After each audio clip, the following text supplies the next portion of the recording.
as a fulcrum, something you can use. He said you could move the world. Well, my thing is, if I can get you to motivate yourself to study your English, you too will be able to change your world or move your world. So let's go to the board and find out what 4 crazy methods I have for you. Now, these look really weird. I know when you're looking at it going, what the heck is all this? But I promise in the end, it'll make sense. So the first thing I want you to do is think about why you're there and you don't want to do it. Try and figure out why you wanted to do it in the first place. You wanted to learn English. You wanted to learn English for a reason. It could be for a vacation. It could be to meet some cute English girl.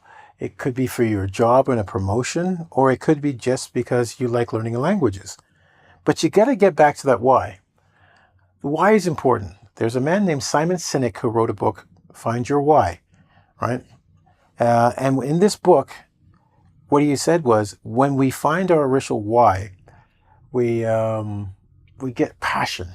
We get passion. It gives us energy. It's the thing that drives us to change. Sometimes that why is to change society to make it better. So it gives you that passion to fight.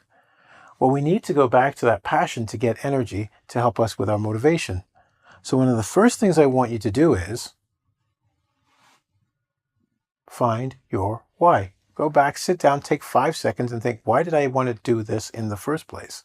Instead of thinking, I have to do this, think about why I wanted to do it, how it was going to change my world, and why I found it important enough to start. That will at least get you moving a bit, because usually lacking motivation means you feel stuck, unable to move, right? So we're going to find our goal. And this is important because without your why, it's like trying to fire a bow and arrow with your eyes closed. You're going to miss the target. So we find our why, we find our goal, we fire, and we will find we usually hit what we aim at, and it's getting what we desire, in this case, motivation to learn English. Let's move to number 2, emotions. Finding your why, I told you, releases passion. Passion is an emotion. Emotions have energy, but I want you to imagine your emotions as being an invisible wind. And I want you to imagine that you're trying to walk in this invisible wind, but it's very, very strong. If you don't acknowledge, and that means pay attention to those emotions, and you don't understand what they're trying to tell you, they're going to hold you back. That's that invisible force. Your emotions, you cannot see them, you feel them. They have an effect on you. There's a Dr. Stephen Peters who has a book called The Chimp Paradox. And what he talks about is this chimp, or this monkey inside your brain, right, is always trying to take care of you and protect you. And it tries to do that by giving you emotions to tell you to either fight, run is flee away, fight, or freeze. Freezing is when we lack our motivation to do something. We freeze. I don't want to do it.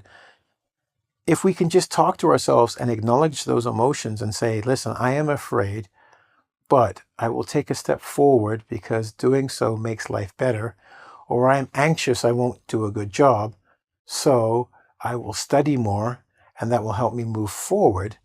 If we don't acknowledge or, say, okay, these emotions are real, that wind is real, they will hold us back. So we want to acknowledge our emotions.